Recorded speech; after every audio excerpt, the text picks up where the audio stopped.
Suare mihi vana, sunt malaque libas, ipse venena viva. Crux sacra sit mihi lux, non draco sit mihi lux, vare retro satana, numquam suare mihi vana, sunt malaque libas, ipse venena viva. Crux sacra sit mihi lux, non draco sit mihi lux, vade retro satana, numquam suare mihi vana, sunt malaque libas, ipse venena viva. Crux sacra sit mihi lux, non draco sit mihi lux, vade retro satana, numquam suare mihi vana,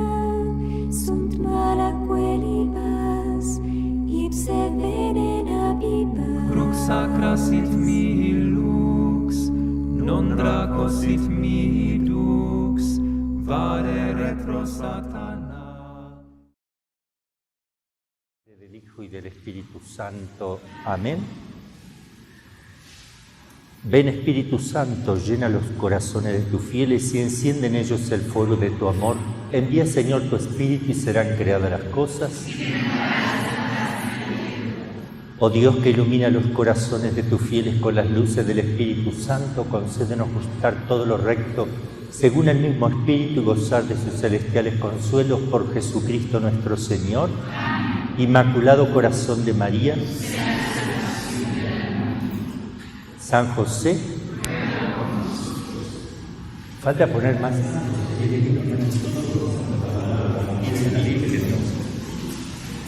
Bueno, vamos a continuar con la clase.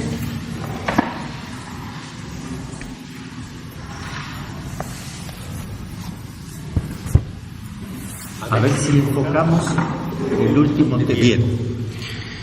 Con esto terminamos en 10 minutos y vamos a comenzar un tema que me están escribiendo sacerdotes, exorcistas, planteando el tema de las almas errantes, de que explique mejor y todos los problemas que se suscitan con esta discusión, que es muy fuerte, una discusión muy fuerte a nivel exorcistas, porque son apreciaciones totalmente distintas, que hay que darle una solución. Entonces, vamos a abocarnos tal vez en 2 o 3 clases, le vamos a llamar tema almas errantes, parte 1, parte 2, parte 3, para que ya quede eso como un bloque distinto, al menos para que si alguna vez quieren conocer, vamos a intentar explayarnos en el tema lo más profundamente posible, que no se ha tratado nunca así. Yo intentaré dar un pasito más, a ver si puede ayudar a las personas que tienen dudas en este tema, a los sacerdotes más que nada.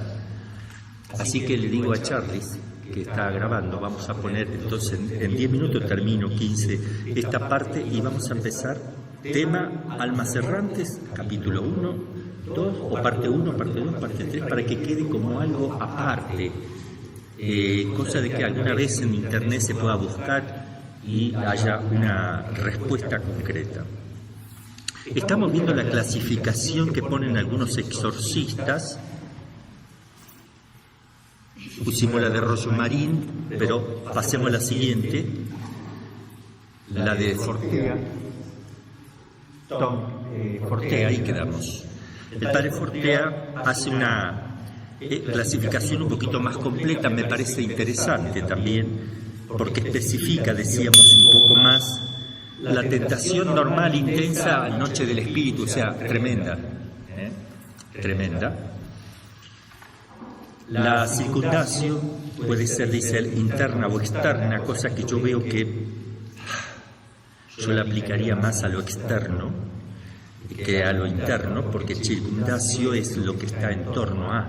Entonces, bueno, puede ser también considerada internamente según cómo se lo está interpretando, pero él lo que está hablando aquí es las agresiones externas de los santos como Padre Pío, etc. Por eso la circundación más se refiere a elementos, porque si no después me va a quedar esa que todavía no está definida.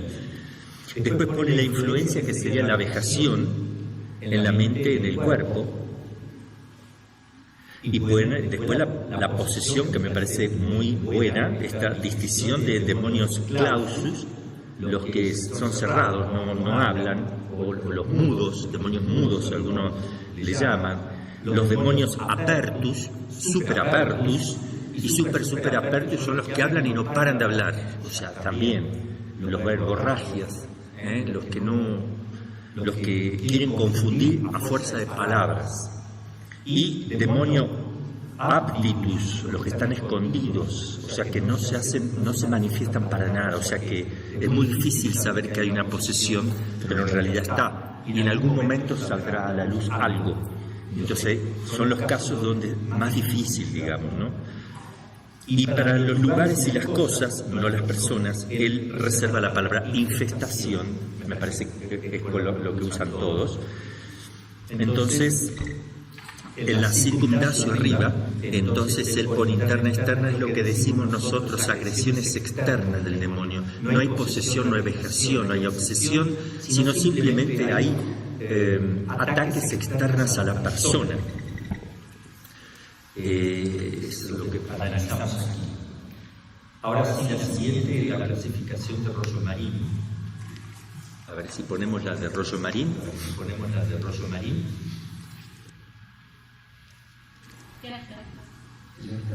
Ok. Es más simple. Plano ordinario, tentación. Es lo más simple. Plano extraordinario, interna, afecta a las potencias internas, especialmente a la imaginación, provocando impresiones íntimas. Externa, afecta a los sentidos externos, pero está siempre asociada a la interna. Obsesión y posesión. Obsesión pone extrínseco, no sé qué es. Posesión intrínseco. La obsesión también es intrínseca, más que nada, no sé esa palabra, no sé por qué la pone, no lo entiendo. La de Tonquedec, a ver la siguiente, él pone acción del demonio ordinaria, la tentación, la extraordinaria posesión, obsesión, vejación, infestación. Esta es la más simple también, esta es muy sencillita, la tradicional, ¿no? Ordinaria, extraordinaria posesión, obsesión, vejación, infestación. Siguiente, creo que dice errores acerca de los ángeles.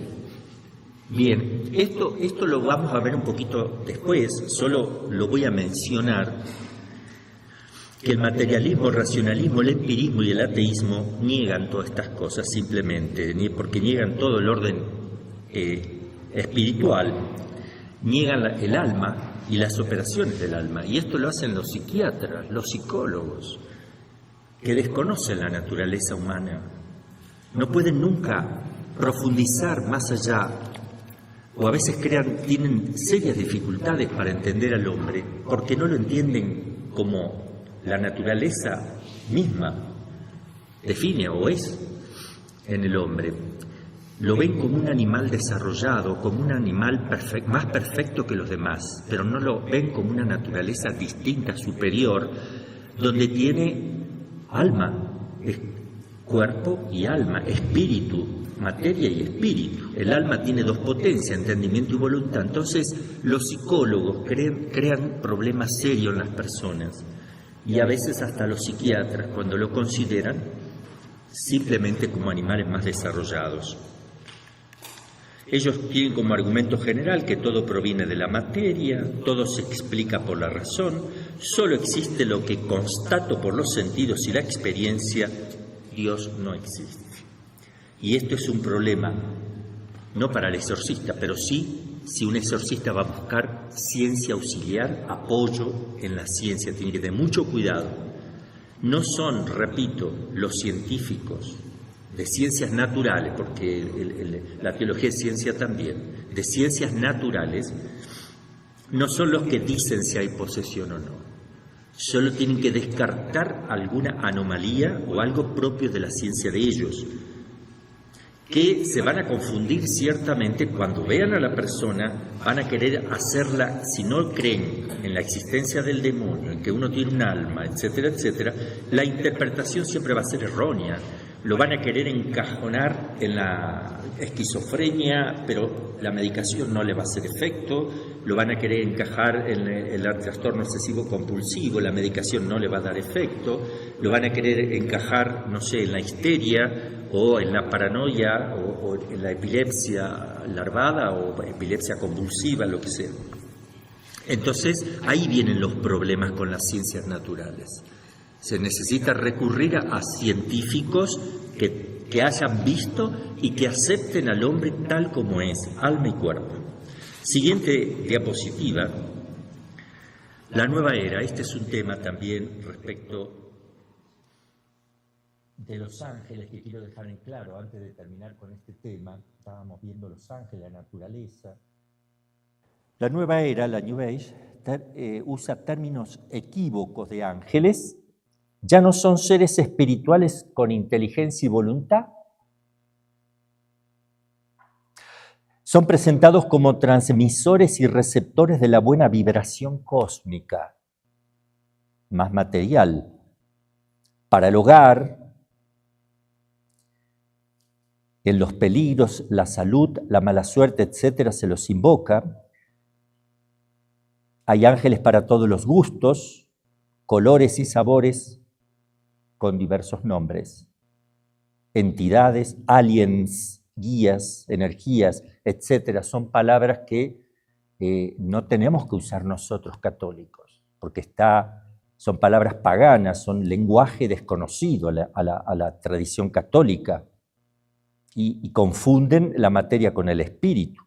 Se abre un campo peligroso para la acción satánica cuando uno se mete en este campo de los ángeles vistos totalmente distorsionados. Usan la figura del ángel mezclada con mitologías y supersticiones. El modo de ver a los ángeles y de atribuirle poderes y acciones es ajeno al cristianismo. De tal manera que presentan ángeles con piernas de cuarzo, que al ser utilizados tienen poderes curativos y energéticos. Se busca lucrar con estos elementos. A veces presentan al ángel como a un dios. Ya San Pablo había hablado claramente en Colosenses 2:18, que nadie los engañe en la doctrina con filosofías y vanas falacias de cosas raras. Presentan ángeles con nombres ajenos a la escritura y a la tradición, nombres inventados. Presentan al ángel como mujeres con pechos. Hoy que estamos en la libre elección, tal vez los ángeles también quieren elegir libremente su sexo, ¿verdad? No tienen sexo los ángeles, ¿verdad? Pero siempre aparecen como varones, viriles, no como los San Miguel Arcángel que a veces parecen homosexuales. O sea, tenemos que tener mucho cuidado, más que nada hoy día, los ángeles tienen la virilidad, la fuerza, la fuerza de Dios, y actúan con poder, y se los representa como un soldado en combate, a los arcángeles Miguel, Gabriel y Rafael como soldados en combate, más que nada San Miguel, pero los otros también. Presentan esta confusión es propia del tiempo de apostasía que enseña San Pablo en 1 Timoteo 4, del 1 al 2, si lo quieren leer alguna vez, vendrán tiempos difíciles, ¿verdad? Ahora quiero mostrarles imágenes de ángeles, cómo lo presenta la nueva era. Lo digo, más que nada estas cosas lo hago por los laicos, que a veces se confunden. También vamos a ver en la diapositiva algunas, ahí tenemos nosotros, fíjense a la izquierda arriba, un ángel mujer y mal vestida, con poca tela, o sea, demasiado cuerpo el ángel, cuando es puro espíritu. No se sabe bien si su rostro es medio amanerado, parece algo como de varón. En la siguiente, solo querría deciros gracia, y aparece ahí también una mujer extraña, En la siguiente, Ángel Love, Folkildren creo que dice, Acolia. Bueno, en fin, después aparece otra mujer. Después aparece otra mujer al final de la parte de arriba, más elegante, pero mujer, con su velo ahí. Observemos abajo figuras buenas de ángeles, más viriles, como lo presenta la tradición, distintos. Vamos a ver la siguiente. También ángeles caídos.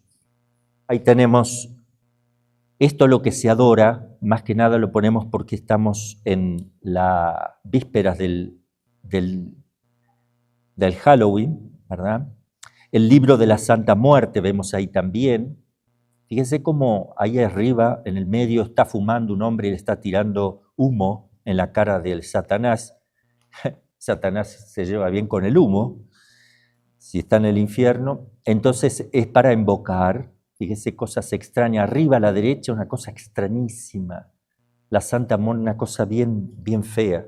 Siguiente, otras más que son reales, son fotografías que se usan para el culto. Siempre es Satanás, ¿verdad?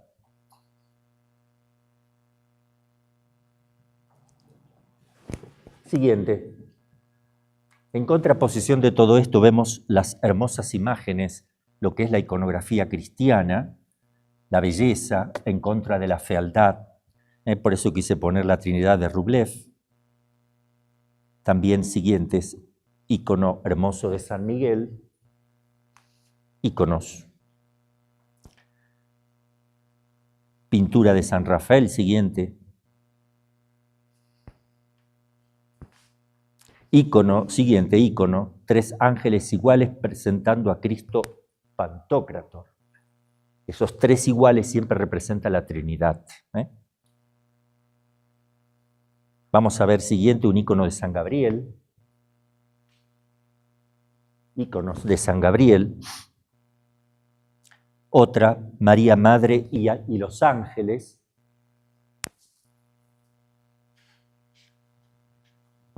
Siguiente, María Reina y los ángeles. Bueno, ahí no, María con el niño. Siguiente, ahí está la Virgen con todos los ángeles ahí. No es que sea perfecta la pintura, ¿verdad? Pero está mostrando algo distinto de lo que hemos visto, ¿no? Siguiente, 2 imágenes de San Rafael. Siguiente, un ángel asiste a Cristo en el huerto.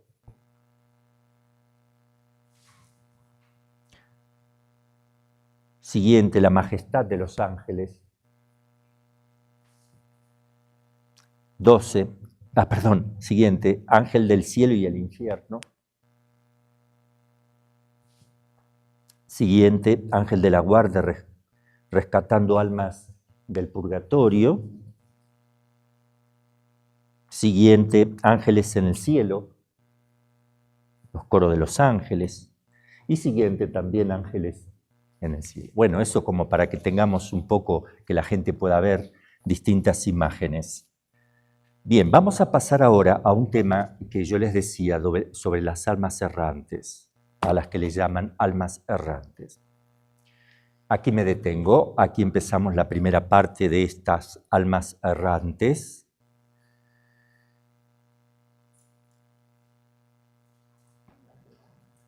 Yo les había dicho que el padre Amort afirmaba más bien que no, con las almas errantes, era enemigo de eso, él no lo aceptaba, digamos.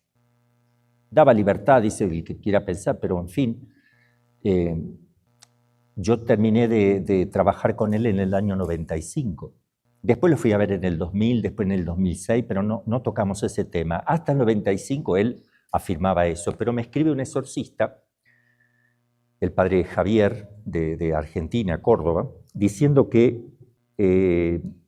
después del 96, el padre Amort empezó a inclinarse acerca de la posibilidad de las almas errantes, hasta que después en el 2006 ya lo afirmaba fuertemente. Y también, además de afirmarlo, bueno, según el padre Javier, y cita un texto del padre Javier de un libro del padre Amort, Posesión y Psiquiatría, donde afirmaría el padre Amort que estas almas errantes estarían en una especie de cuarto estado. Antes del purgatorio o del cielo o del infierno habría como un estado, cosa que está condenado eso. Estoy seguro que el padre Amor ni sabía ni en el momento, ¿no es cierto? Porque está condenado por el Papa Benedicto XII, en el año del siglo XIV, en un documento, Benedictus Deus, donde afirma que no hay un estado distinto de el purgatorio, el cielo y el infierno. Es efectivamente así porque yo lo verifiqué, lo busqué y lo debo decir. Bien, independientemente a lo que el padre Amor pudo haber dicho en ese punto, yo lo que le quiero decir es que es un tema de las almas errantes que no es de ahora, es un tema que viene de siglos para atrás. Y la Iglesia ya se ha expedido sobre este tema. Lo ha pastoralmente.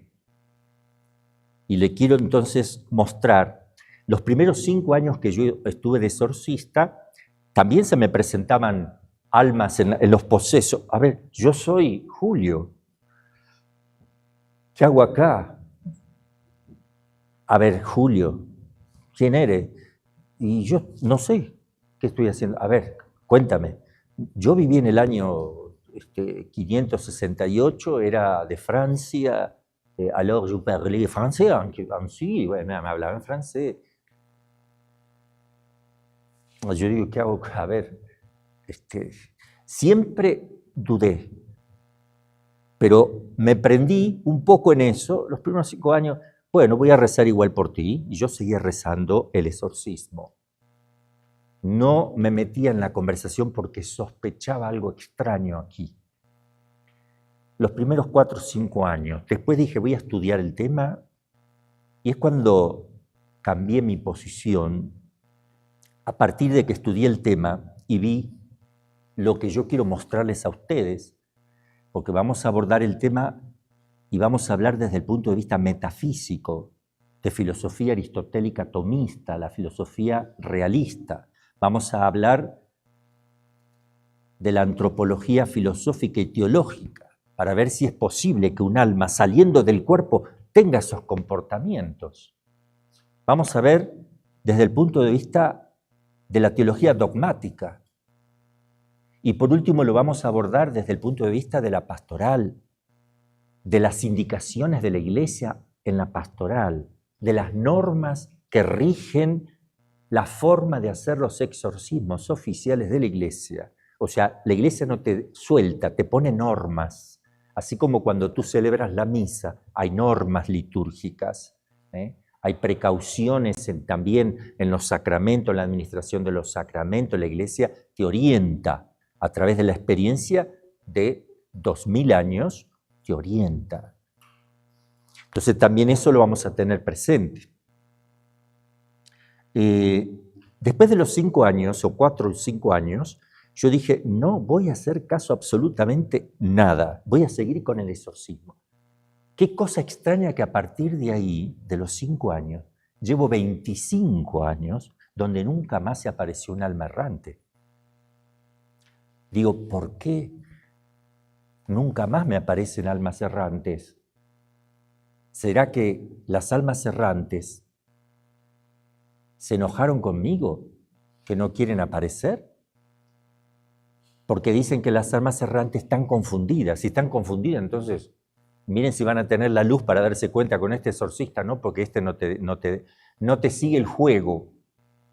Me voy con otro. O sea, no nos hace pensar que es una astucia de Satanás, que al no darle importancia dice, con este no, me voy a otro.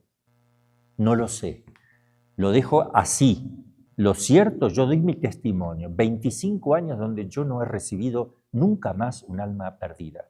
Pero antes era increíble. Cuando yo le daba más pie, más aparecían. Entonces vamos a ver ¿Cómo se puede explicar eso? Mi experiencia personal, pero también quiero objetivarlo. No es mi experiencia solo, yo quiero objetivar este tema. Quiero fundamentarlo en la teología, en la filosofía, en el magisterio, a ver si se puede.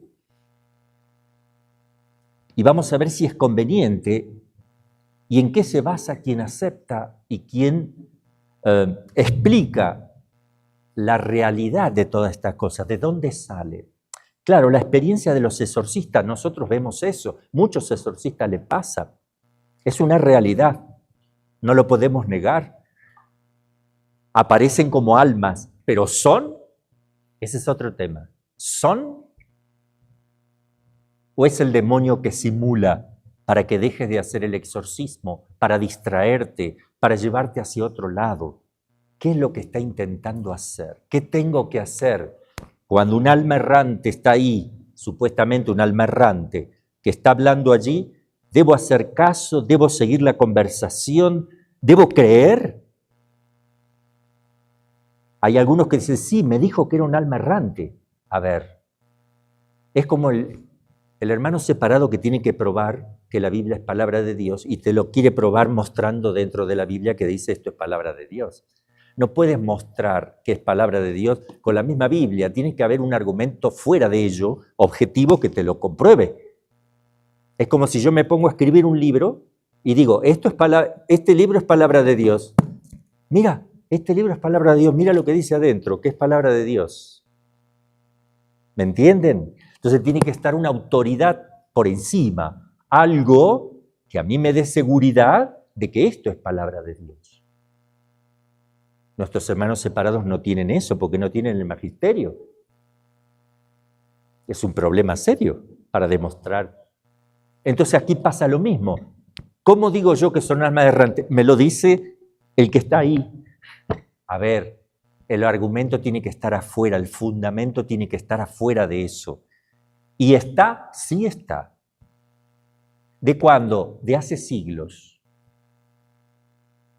Y les voy a demostrar de muchas maneras. Yo quiero que ustedes, exorcistas, escuchen esto que es muy importante, porque caen muchas personas en esto. Lo primero, ¿qué son almas errantes? Busqué por todos lados, a ver, una síntesis de cómo se describe. Son almas inquietas que vagan por la tierra. Distintas descripciones de distintos exorcistas. Son almas inquietas que vagan por la tierra, pero no son... antes de esto, vamos a distinguir las almas del purgatorio, que se hacen ver, que eso es real, porque eso está en la vida de los santos, porque eso lo admite la Iglesia, que se hacen ver, que se dejan ver, que llaman la atención de alguna manera buscando oraciones. ¿Dios permite? Sí. Eso sabemos que en la práctica se da. Ahora, que esté adentro de una persona, en el momento que estoy haciendo exorcismo al demonio, y está ahí, y está mezclado, y son almas errantes, no están en el purgatorio, son errantes. O unos dicen, no, ya están en el purgatorio, pero el purgatorio es estar por la tierra errantes, sin saber quiénes son, etc. Vamos a ver si eso es posible. Bien, entonces yo distingo, por ejemplo, en Roma hay un museo de las almas del purgatorio. Yo fui y lo vi. Y ya lo conocen todo. Es cierto, las almas del purgatorio se manifiestan pidiendo oración, pero eso es otra cosa. Las almas errantes estamos hablando que están tomando posesión de una persona. A lo mejor algunos dicen, no, no es posesión. Están ahí pero no lo poseen, pero están ahí adentro. Mezclado con el demonio, porque estaba el demonio y ahora está en ello, o a veces está el demonio, a veces está en ello, y que las reacciones del alma errante es distinta la de un poseso, porque el alma errante no le hace nada al agua bendita, ay, qué lindo, se sienten confortados con el agua bendita. O uno le pone la cruz y besan la cruz, o rezan. Yo le puedo decir también que yo obligo al demonio a rezar, en realidad a recitar el Padre Nuestro, la Ave María, muchas veces para humillarlo. ¿Cuál es el problema? O le obligo a besar la cruz y la tiene que besar. ¿Cuál es el problema? Y a veces la besa diciendo, mira, no me hace nada, porque Dios me pone a prueba a mí. Le echo agua bendita y se ríe, no pasa nada, me pone a prueba a mí, no es un alma errante. No necesariamente es un alma errante. Le pongo la estola y me la tira, la agarra con la mano y la tira, no le hizo nada, aparentemente. Pero después lo toco y sigo hasta que empieza a gritar. Porque también el Señor nos pone a prueba a los exorcistas. Ya después lo vamos a hablar todo eso en la pastoral, que todo esto es muy importante. No es solo el poseso, es el exorcista, el poseso, los familiares del poseso, los que están presentes. Todos somos probados, todos tenemos que participar en el misterio de la salvación de los demás también. Todos participamos.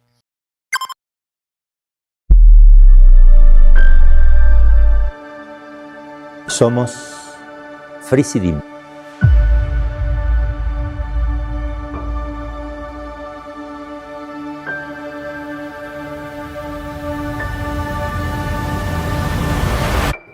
Soy Padre Carlos Pío del Inmaculado Corazón, fundador de Frisidim y Superior. Te invito a ayudarnos para construir un santuario, casa de retiro y acabar este centro de espiritualidad, porque sin ti no lo vamos a poder hacer. Si te beneficiaste alguna vez de las pláticas, los retiros, las conferencias, las clases, te pedimos que nos ayudes para tener un lugar en el cielo, para tener un lugar en este centro de espiritualidad, a colaborar mensualmente con un aporte, aunque sea de 1 peso, 10 pesos, 100 pesos, lo que puedas. Es una invitación a todo el mundo para ayudarnos. Si quieres ayudarnos y quieres que esto salga adelante y que triunfe el corazón inmaculado de María, entonces entra a www.enciendetucorazon.org. Ayúdanos a seguir ayudando a la gente. Enciende tu corazón. Dios te bendiga. La bendición de Dios Todopoderoso, Padre, Hijo y Espíritu Santo, descienda sobre ti y permanezca para siempre. Amén. Ahora voy a ir diciendo, dicen así algunos, almas inquietas que vagan por la tierra, inquietas. La inquietud, ¿por qué te viene la inquietud si no tienes cuerpo, no tienes pasiones? Es extraño eso, por eso vamos a ver desde el punto de vista también antropológico las cosas. Vagan por la tierra, pero no son ni demonios ni almas del purgatorio. Las así llamadas presencias representan un fenómeno que todavía la teología no logra resolver en sentido positivo o negativo. Ya está resuelto pastoralmente.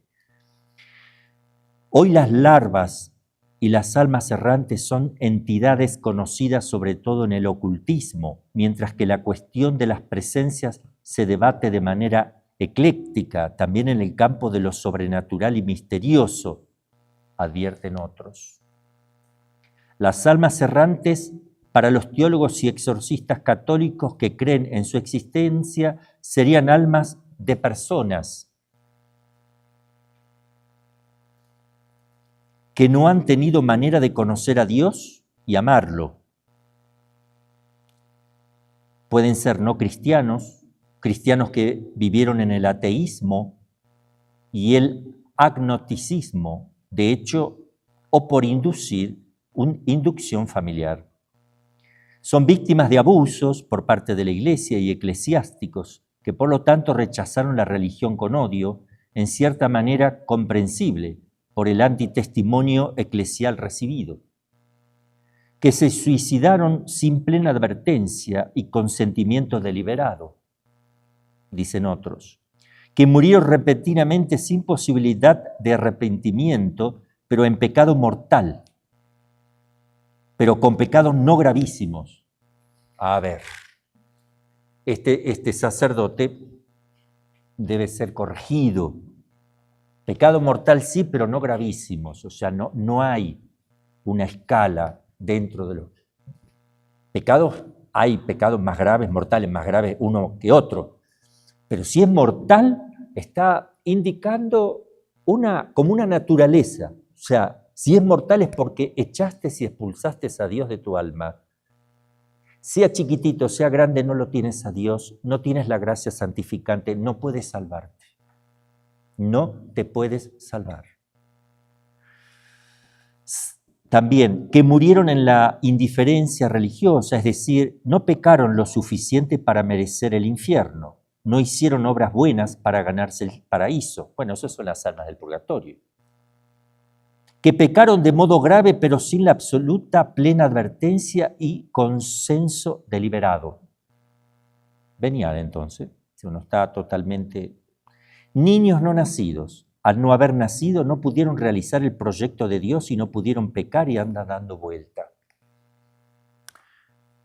Y hay otras más que, después que yo dé mis argumentos, voy a poner otras, voy a poner todas, acá solo para saber más o menos a qué le llamamos almas errantes.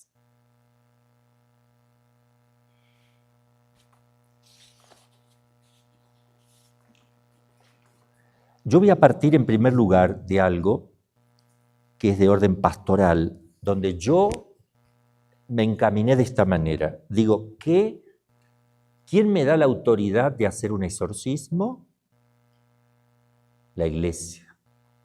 Oficial, la Iglesia. Pero no me da un libro solamente, me da indicaciones. La primera es que tengo que tener permiso de mi obispo. La segunda, que tengo que abrir el ritual y leerlo. Y hay introducciones, hay normas a seguir. En el ritual del 1614, el primer ritual que se hace así formal, 1614. El nuevo ritual que publicó Juan Pablo II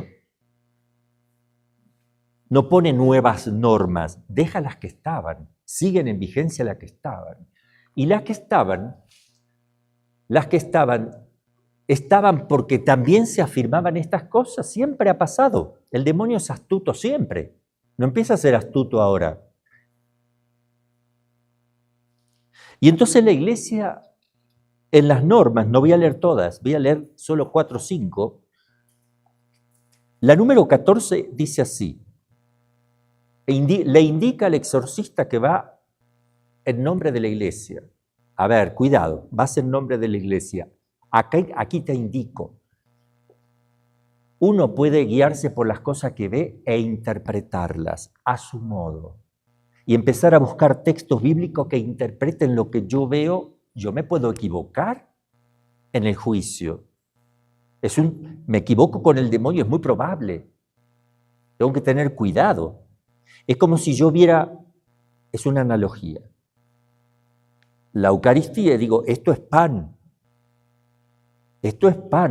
lo hago analizar por un científico, por químicos, me dicen esto es pan, es especie de pan, pero la Iglesia me dice sí, pero no es pan. Cree lo que te dice la Iglesia y serás católico. Deja tu apreciación, tus sentidos, lo que estás viendo, tocando, olfateando, comiendo, sientes el sabor al pan, pero cree por la fe lo que te dice la Iglesia. Esto son los sacramentos. En los sacramentales, como es acá la oración de exorcismo, también tiene indicaciones que no te debes llevar tú por tus apariencias, por lo que te digan los sentidos, aunque se repita, en tanto se exorcista lo mismo. ¿No será que la Iglesia tiene ya estudiado de hace años este tema y lo ha plasmado? Aquí está. El exorcista no se pierda en muchas palabras, ni en preguntas superfluas o de curiosidad, sobre todo a los hechos futuros o escondidos, que no se ajustan a su oficio, pero imponga al espíritu inmundo de callar, cállate, cállate, y de responder solo a tus preguntas. Y ahora te va a decir cuáles preguntas son. Y ni siquiera le crea si el demonio finge de ser el alma de algún santo o de un difunto. Este problema ya lo tenía, siempre lo tuvo la Iglesia. Ni siquiera le crea si el demonio finge de ser alma de algún santo o de un difunto o de un ángel bueno. Mentira, acá esto es lo que la Iglesia te enseña. Esto es objetivo, está en el plano de la pastoral, pero está sacado de los principios teológicos. Esto te lo está diciendo la Iglesia hace siglos para atrás, porque el problema siempre ha estado. Es como si el problema fuera de ahora, siempre ha estado. Ni siquiera le crea si el demonio finge de ser el alma de algún santo. Soy Santa Teresita del Niño Jesús, soy el Padre Pío. Sigue haciendo el exorcismo, no le creas. Eso me dice la Iglesia, no es mi exorcismo, no es mi ritual, es el ritual de la Iglesia, son las normas de la Iglesia. Debo obedecer, no llevarme por mi propia razón. Es lo que yo hice. Prefiero equivocarme obedeciendo a la Iglesia y no por propias conclusiones y razonamientos míos. Hacerle daño, porque sí le hago daño a las personas. ¿Por qué? Porque las dejo con el demonio molestándole cuando parece que todo se fue. Pierdo el tiempo, los engaño, me engaño y le enseño a los demás a seguir eso. Y los aparto de esto. A ver, los aparto de esto. Bien clarito, esto es explícito. Acá no hay que hacer una interpretación, sino que es bien claro y explícito. Ni siquiera le creas si el demonio finge de ser el alma de algún santo o de un difunto o de un ángel bueno. Distintos son las almas que se pueden dejar ver, porque yo tengo esas experiencias también. Tenemos muchas experiencias de eso, y la Iglesia lo avala. La Iglesia dice, los santos también han tenido esa experiencia, el Padre Pío, Santa Faustina, y tantos santos que sí lo han tenido, es otra cosa. Lo voy a leer en latín. Neve ei credatur, ni neve, ni siquiera. Cuando se pone esa expresión, ni siquiera, es una expresión donde hay un énfasis. Neve ei credatur, si demon simularet se esse animam alicui santi, vel defunti, vel angelum bonum. Perfectamente traducido, lo que acabamos de leer está perfectamente traducido. Ahora, hay otro problema, ya lo voy a decir, que es muy importante. ¿Qué más te dice la Iglesia? Trate de advertir de qué artificios y engaños usan los demonios para engañar al exorcista. Número 5. En efecto, es costumbre responder con mentiras. No puedes decir que te está diciendo la verdad. En efecto, es costumbre responder con mentiras. Se manifiestan difícilmente con el fin de que el exorcista, ya cansado, renuncie. O bien la persona finge estar enferma y no poseída por el demonio. También eso es el demonio, como si fuera una enfermedad. A veces los demonios, después de haberse manifestado, se esconden y dejan el cuerpo libre de toda molestia. Acá está el tema. Con la finalidad de que la persona se crea totalmente liberada. Y es ahí cuando hay que tener cuidado. No está libre. No sé. Tienen que haber signos muy claros. Y tiene que pasar el tiempo. Y tiene que verificarse esos signos. Pero el exorcista no cese hasta que no vea los signos de liberación. Ahí está, clarito. Otras veces los demonios ponen en acto todos los impedimentos que puedan a fin de que el poseído no se someta a los exorcismos. ¿Por qué el demonio se hace pasar por un alma para que no le hagan exorcismo? Porque se dice que a las almas perdidas no hay que hacerle exorcismo. ¿Se dan cuenta? Basta que le ayudes a salir de su problema, a clarificar, y se ponen a hablar, gracias, ahí veo a la Virgen María que ay, qué hermoso, ahora sí, por fin creo, bendito Dios, y todo eso. Eso lo puede hacer el demonio. Bendecir a Dios, la hipocresía también está en el demonio, y la mentira. Es un gran artista, es un simulador. Entonces dice así la Iglesia: otras veces los demonios ponen en acto todos los impedimentos que puedan a fin de que el poseído no se someta a los exorcismos, o se esfuerzan de convencer que se trata de una enfermedad natural. A veces, durante los exorcismos, hacen que el poseído duerma y le muestran alguna visión. ¿Ven? Te muestra como si estuviera también viendo él, y todo eso hay que tener cuidado, escondiéndose a sí mismos para aparentar que el enfermo ya está liberado. Exorcistas que me escuchan, sacerdotes, lean esto, medítenlo. Esta es la sabiduría de la Iglesia de 20 siglos.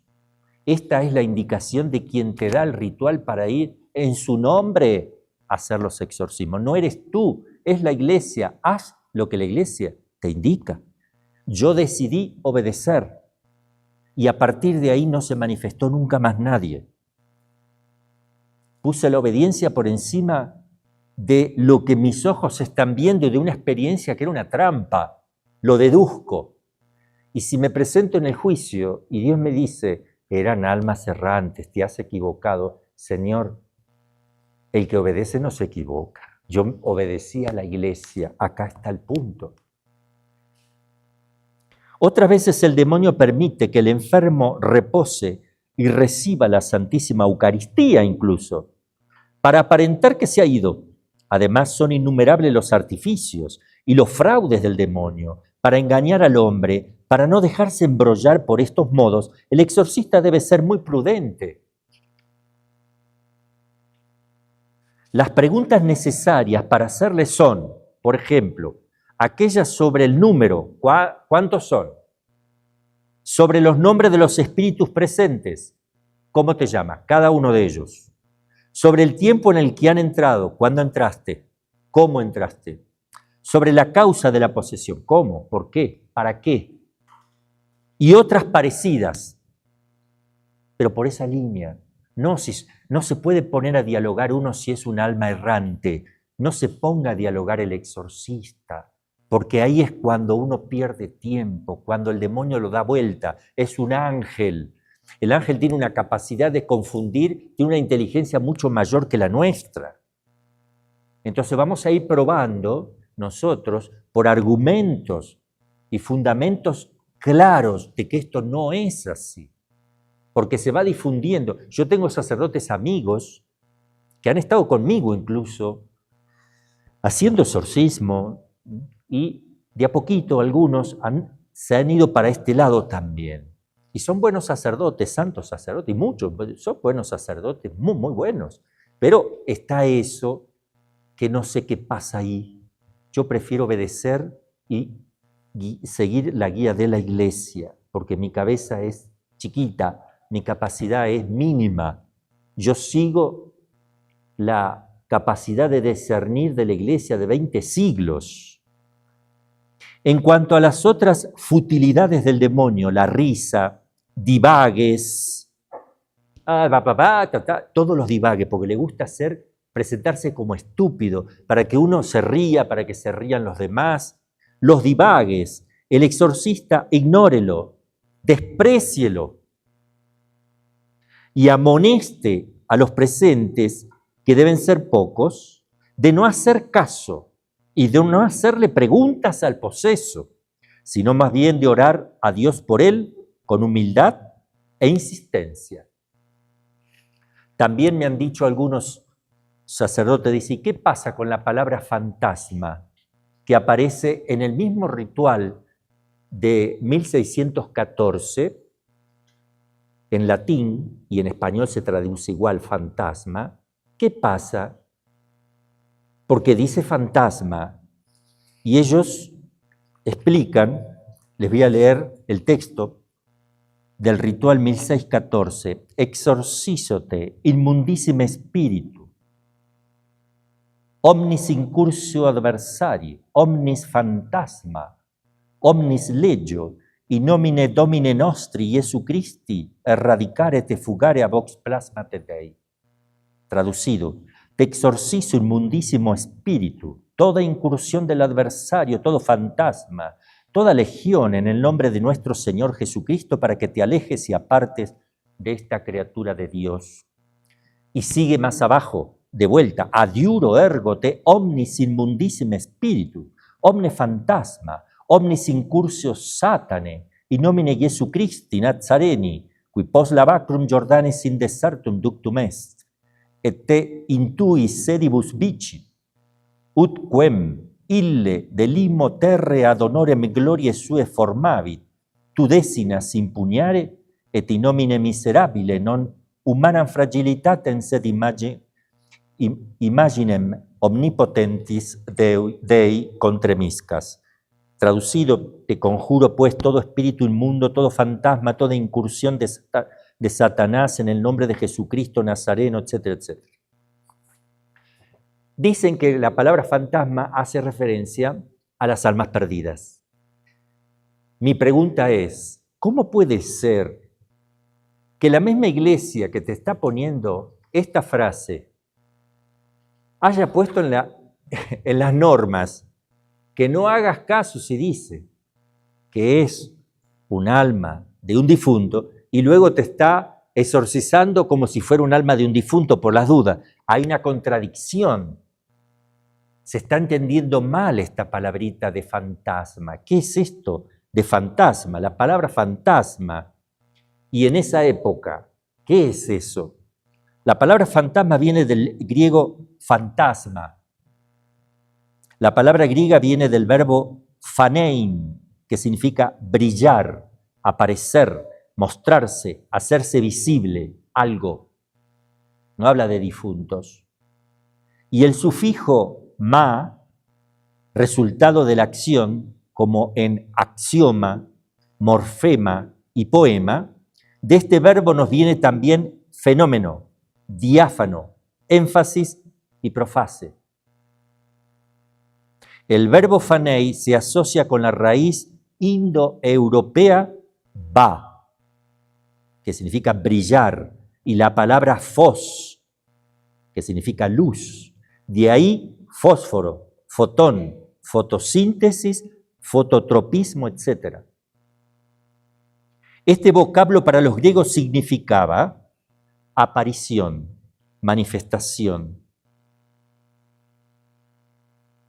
cosa que se hace visible a nuestros ojos, aspecto ofrecido por un objeto, pero sin mediar jamás nuestra imaginación. Y como se explicó antes, deriva del verbo phanein, brillar, aparecer, mostrarse. No se corresponde con el latín imago para todo tipo de imágenes mentales. En antropología se utiliza imago o fantasma en español, para aludir a la especie impresa, es otra cosa, eso es otra cosa totalmente distinta. Entonces, ¿qué significaría? Aparición, manifestación. Es algo espiritual que se manifiesta y aparece. Por eso los apóstoles también se asustaban, un espíritu, algo que se manifiesta, le tienen miedo. Así se entendía.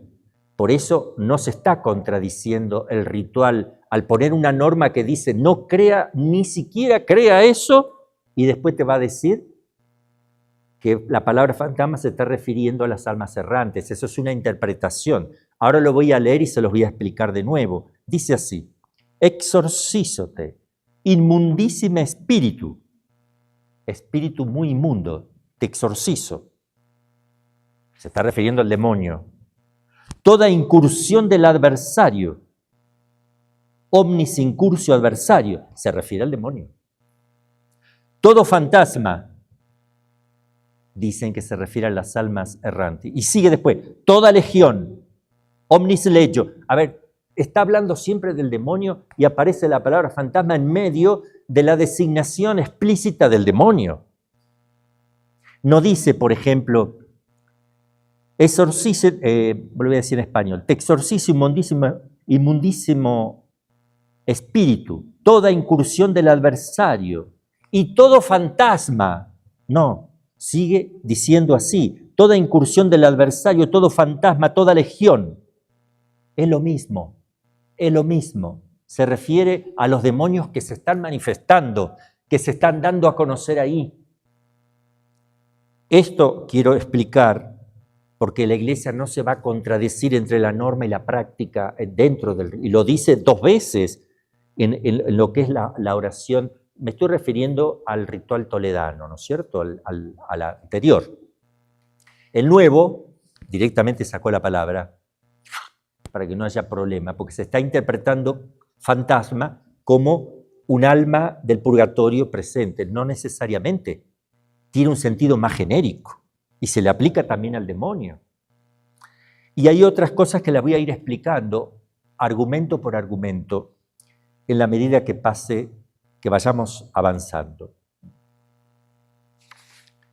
También, pero quiero que quede bien en claro de vuelta la indicación del ritual.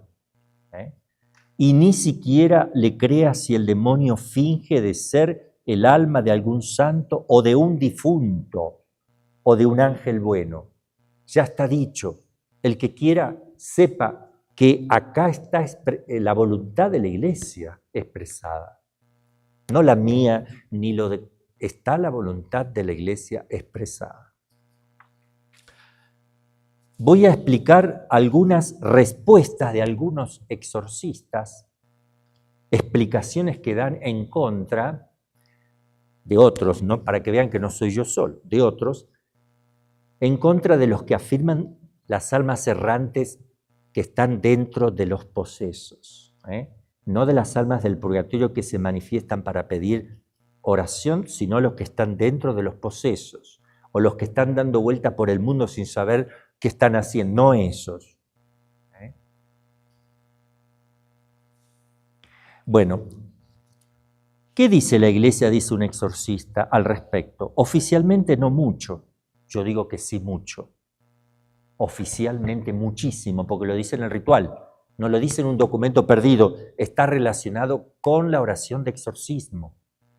Está explícito, clarísimamente expresado, contundentemente expresado. Los teólogos y los exorcistas contrarios a la existencia de las almas errantes se decantan fuertemente por la tesis según la cual la existencia de estas presuntas larvas no es otra cosa que una falsa creencia. De esta manera la cuestión es liquidada. De hecho, cuando el magisterio de la Iglesia nos habla del juicio particular, nos dice, y cita el Catecismo de la Iglesia Católica, la muerte pone fin a la vida del hombre como tiempo abierto a la aceptación o rechazo de la gracia divina manifestada en Cristo. Pone fin, ya no se puede, ya está, o estás en gracia o no. El Nuevo Testamento habla del juicio principalmente en la perspectiva del encuentro final con Cristo en su segunda venida, pero también asegura reiteradamente la existencia de la retribución inmediata. Retribución inmediata, no hay tiempo. Inmediata, no hay tiempo. Purgatorio, cielo, infierno, inmediato. No quedan dando vueltas, perdidas. Eso no es parte, o sea, puede ser parte de la purificación que estén en el mundo, pero no son ignorantes, no es que no saben dónde están, no es que no tienen idea qué les está pasando, porque lo voy a demostrar cuando estudiemos qué pasa cuando un alma sale del cuerpo. Se los voy a explicar con fundamentos metafísicos, filosóficos, antropológicos y con la teología dogmática y con la pastoral también.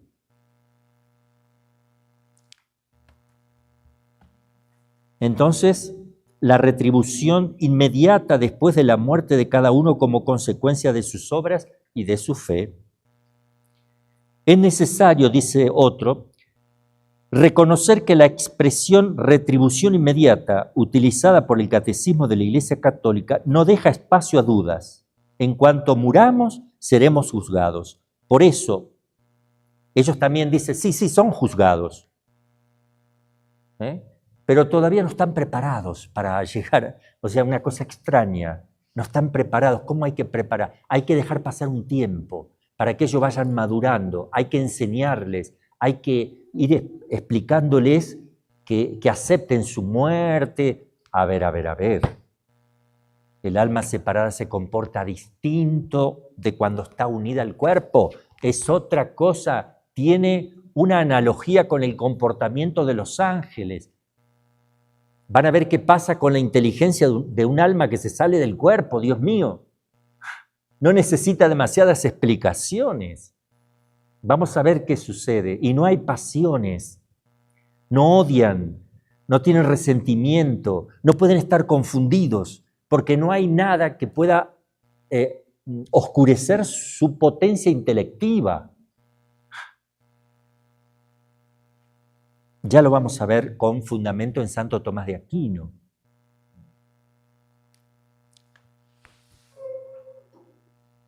No parece haber espacio para una situación intermedia referente al tema de las almas errantes. Como consecuencia, a falta de una mayor profundización teológica que pueda abrir camino a nuevas interpretaciones, los católicos deberían considerar errónea la creencia según la cual existen almas de difuntos que vagan por el mundo como si estuviesen aún en espera de una solución definitiva. Lo dicen algunos, parece muy bien. Lo que estos teólogos o exorcistas negacionistas consideran equivocado, y es bueno subrayarlo, no es el hecho que los espíritus desencarnados se encuentren unidos a un lugar de la tierra. De hecho, en relación a las almas del purgatorio, no se excluye la posibilidad que se les permita descontar penas por los crímenes cometidos en determinados lugares de la tierra. Lo que estos teólogos quieren negar es que el espíritu desencarnado está en un punto muerto, como si estuviesen aún en espera de un juicio, es decir, privados de una situación escatológica definitiva. Bien.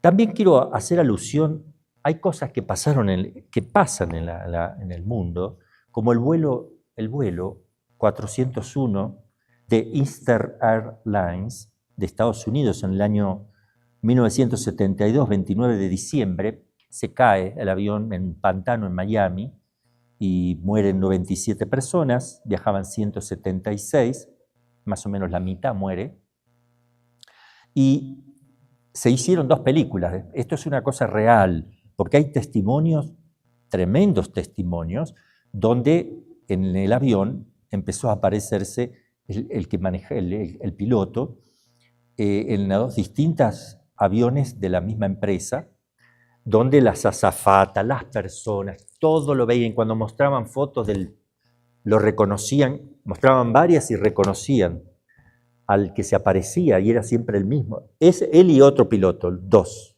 distintos. Y resulta que de las partes del avión que quedaron sanas, se le colocaron a otros aviones de otras empresas, y en esos también se aparecían, hasta que descubrieron que era porque todos tenían piezas del avión caído, donde se aparecían estas almas, solo se dejaban ver, como pidiendo oración también, ¿eh? Y también, en una de las apariciones, dijo en la cabina, un motor se está por prender fuego. Y lo registró el grabador, se lo mostraron al jefe de la empresa, ¿eh? Con eso lo convencieron. Salió en la grabación las palabras, de la caja del avión. Entonces, y hay muchas cosas que realmente, como yo les decía, el Museo de las Almas del Purgatorio, etc. Eso no lo negamos, que se hacen ver para que recemos, pero distintos que estén dando vueltas por todos lados porque no saben qué hacer ni nada. En las apariciones de estos 2 capitanes se veía claro que no es que no sabían qué hacer, solo se dejaban ver y se desaparecían. Solamente en una oportunidad dijo, cuidado con el motor, que se va a prender fuego, y se prendió fuego. Se le prendió fuego un motor que vino a ayudar, a dar puede ser un alma del purgatorio, porque son buenos. En el purgatorio son felices porque murieron en gracia, en el amor de Dios, en el amor de Dios. Son felices porque están salvados y con mucho deseo quieren sufrir su purificación en el purgatorio.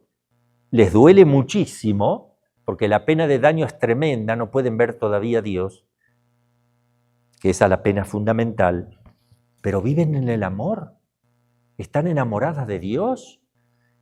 Todos los obstáculos, cuando sale el alma, todos los obstáculos que le puede dar el cuerpo desaparecen. Ya lo vamos a ver a esto.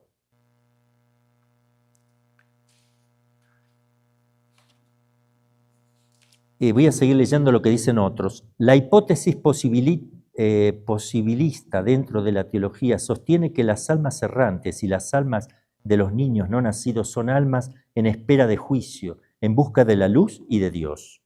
Dicen así algunos de la corriente de las almas perdidas. El padre José Antonio Fortea sostiene con fuerza, en virtud de su experiencia, la existencia de las almas errantes. Lo mismo, él tiene esa experiencia y lo afirma. A ver, padre Fortea, hay muchas cosas que uno ve. A ver, yo también veo que el poseso está loco, porque dice estupideces, pero yo sé bien que no tengo que hacerle caso a eso. Se está haciendo pasar por un idiota, por un loco, etc. No. También se puede hacer parecer por lo que quiera. Según el padre Fortea, las almas, esto lo dice otro comentarista, las almas purgantes pueden manifestarse en algunos casos a los hombres como si fueran fantasmas. Padre Fortea, vea el tema de la palabra fantasma también que acabo de explicar. Él sostiene en la Suma Demoníaca que junto al fenómeno de la posesión y la infestación existe un tercer caso distinto de los anteriores, las apariciones de fantasmas, las presencias. Sostiene además, en base a su experiencia, que las almas errantes se expresan con tonos diferentes a los de los demonios. Obvio que tienen que cambiar el tono. Si el demonio sigue con su tono y su forma, ¿quién le va a creer? Yo parto de que la iglesia me dice eso. ¿Ok? Esa es mi fuerza. Y si el padre Amor llegó a inclinarse por creer también en esto, yo no me apoyo en el padre Amor. Podría ayudarme la opinión de él en este punto, pero yo me apoyo en lo que me dice la iglesia, en el ritual, porque es explícitamente para usar el ritual. Y por lo tanto no pueden ser identificados con esto. Estos no muestran generalmente ni agresividad ni la cólera de los ángeles caídos, distinguiéndose de hecho de los demonios. Lo que manifiestan son tristeza y melancolía. ¿Cómo van a tener melancolía y tristeza si no tienen las pasiones, no tienen el cuerpo? No tienen el cuerpo. Es el alma separada. Bien, entonces, yo voy a ir exponiendo, vamos a tener la posibilidad de exponer teológicamente qué pasa con la separación del alma y del cuerpo, porque ven que tenemos que tocar estos temas porque me están preguntando, yo necesito dar respuesta a las preguntas que me están haciendo por teléfono, ¿verdad? Entonces, o por mail. Vamos a estudiar entonces no solamente qué pasa con el alma que se separa, sino cómo utiliza el alma su entendimiento y su voluntad y nada más. Nada de sentimientos, nada.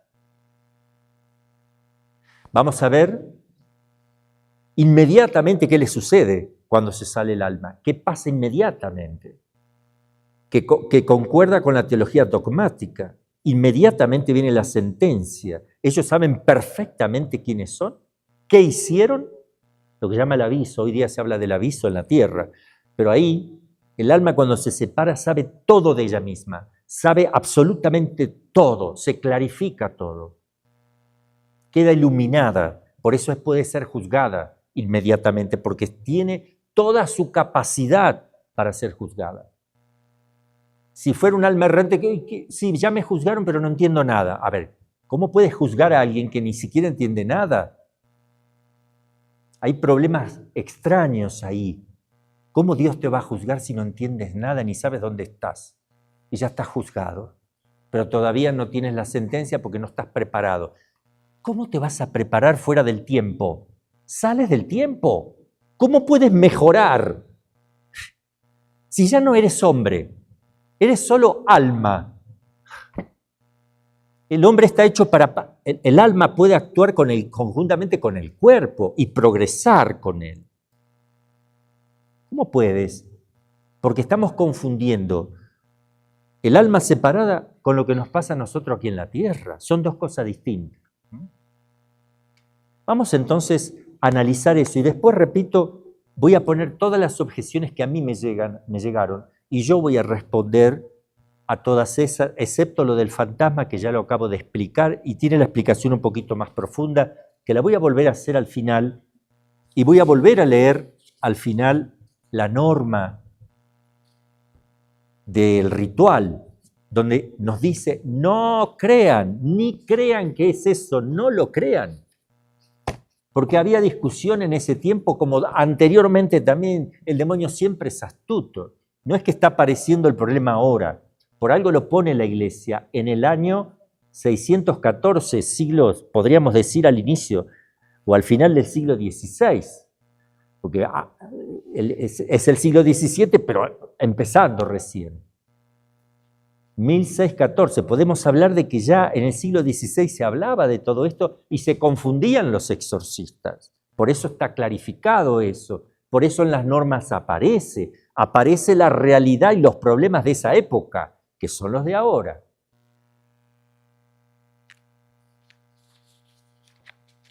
Bueno, vamos. Mi pregunta es, ¿el alma puede ejercer alguna actividad cuando sale del cuerpo? El alma separada del cuerpo continúa viviendo con propia vida e independiente, porque es una sustancia completa espiritual. Subsiste, es alma espiritual y subsiste. Aunque es un coprincipio con el cuerpo, es la forma del cuerpo, sin embargo, al salirse, se descompone el cuerpo y el alma sigue subsistiendo. Y donde hay vida hay siempre actividad de una u otra forma. Sí hay actividad espiritual, estrictamente espiritual, nada de sensible y carnal, estrictamente espiritual. Cuando cesa, en cambio, toda actividad, estamos en presencia de la muerte y el alma no muere. Por eso la Iglesia Católica ha condenado el siguiente error del teólogo Rosmini. Voy a leer la sentencia. Para los que usan el Denzinger 1913, y es un decreto del Santo Oficio del 14 de diciembre de 1887 contra los errores de Rosmini Servati durante el pontificado del Papa León XIII. Dice así: el alma del difunto en el estado natural existe como si no existiera, ya que no puede ejercer ninguna reflexión sobre sí misma ni tener conciencia alguno de sí mismo. Su condición puede decirse semejante al estado de perpetuas tinieblas y de sueño sempiterno. Anatema sit. Sea anatema el que afirma esto. No está confundido, no está en tinieblas. Eso. El alma seguirá funcionando después de la separación del cuerpo, puesto que está viva. Y por tanto, si vive, actúa, opera. Esto se demuestra por el sentido común, por la razón.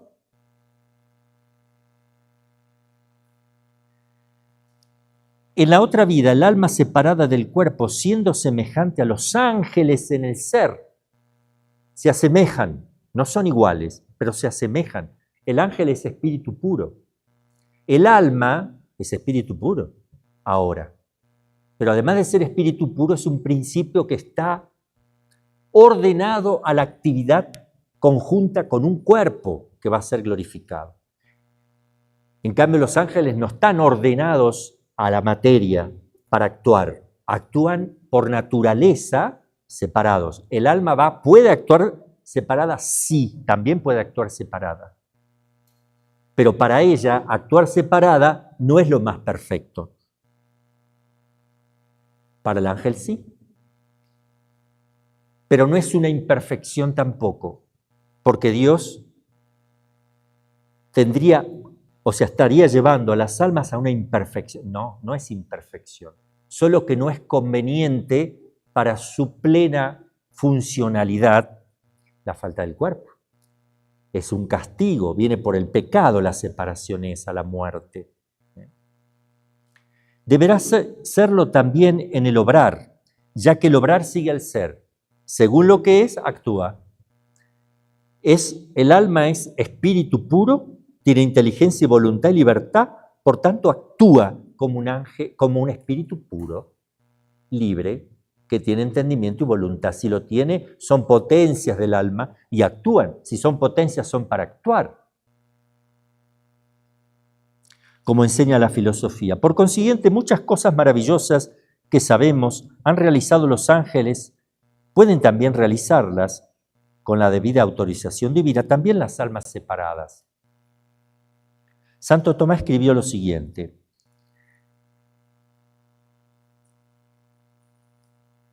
ahora bien, sabemos que es propio de la naturaleza angélica una actividad potentísima. Los ángeles son mucho más veloces que la luz. La única cosa que podría parangonarse al movimiento angélico en nuestro propio pensamiento, más rápidamente que la luz, puedo transportarme con mi pensamiento de un polo a otro polo, de la tierra al cielo. Todavía más velozmente los ángeles pueden pensar en lugares lejanísimos del espacio. Pero la diferencia entre ellos y nosotros es que la naturaleza, por medio material del hombre, no puede seguir el vuelo de su pensamiento y de su voluntad en esta vida, con este cuerpo, no. Encadenada como está en un cuerpo tan pesado y lento, mientras que la naturaleza enteramente espiritual del ángel puede andar tan veloz como su propio pensamiento. Allí donde con el pensamiento y la voluntad desean encontrarse, su sustancia, por ser espiritual, como el pensamiento y la voluntad, se encuentran súbitamente. Santo Tomás, la Prima Pars, cuestión 53, artículo 3. De esta manera, un ángel puede estar naturalmente presente con su pensamiento y con su ser en muchos lugares, ciudades, templos, etc. No en el mismo tiempo angélico, sino temporal. Los instantes angélicos ya dijimos, ¿no es cierto? Cada operación angélica es un instante angélico. Es distinto que el instante temporal nuestro. Un instante angélico puede ser, millones de veces más rápido, millones y millones de veces más rápido que un instante temporal, o mucho más. Por milagro, incluso al mismo tiempo en puntos del espacio lejanísimos el uno del otro. Además, pueden actuar sobre la materia, los ángeles, y transformarla de mil modos sorprendentes. De hecho, el demonio puede tomar posesión, puede usurpar. El demonio puede mover los objetos. El ángel bueno puede tomar del éter para partículas, para manifestarse, para dejarse ver. Si Dios lo permitiese, les veríamos agitar las montañas más colosales como si fuera un trapo. Pueden también suscitar o calmar tempestades, eso lo sabemos, porque hay exorcismo a las tempestades, a las tormentas. Encender o apagar incendios e influir, con el consentimiento divino, sobre las leyes más universales de la naturaleza. No pueden suspender la ley natural, eso no lo pueden hacer. Que es el milagro, suspensión de ley natural. Pero prodigios sí, moverlas de otra manera sí, pero no suspenderlas. Algo de todo esto podrán hacer, pues, por sí mismos las almas separadas del cuerpo. Y lo hacen, de hecho, en la medida en que Dios se complace en concedérselo. Por ello, podemos considerar que su actividad en la otra vida se encuentra multiplicada y elevada casi a la enésima potencia. Es decir, por eso un alma del purgatorio puede dejar marcada su mano en un escritorio. No es su mano, no tiene la mano, sino que el espíritu influye sobre un escritorio y deja la marca de lo que era su mano, deja una marca, hace la marca, espiritualmente hace la marca, sobre la materia. No necesita apoyar ninguna mano que no tiene. ¿Entienden? ¿Eso lo puede hacer un alma? Claro que lo puede hacer. De hecho, conocemos que así es. Por muchos testimonios reales, como si la iglesia tiene el Museo de las Almas del Purgatorio, que es una iglesia católica donde se muestra y se llama así, es porque está aprobado. Entonces sí pueden actuar sobre la materia. Esto podría facilitar a los que creen en las almas errantes que puedan estar dentro de la... ¿Podría? ¿Sí? ¿Podrían hacerlo? Podrían. Tal vez sí, no lo sé. Y supongamos que sí estuvieran actuando, pero la iglesia me dice que no le crea. Aunque puedan estar, no le creas, no dialogues, no hables, solo pregunta cosas que son concretas para lo que te pide la iglesia. Vamos a dejar aquí entonces y continuamos la próxima vez con el tema de las almas errantes.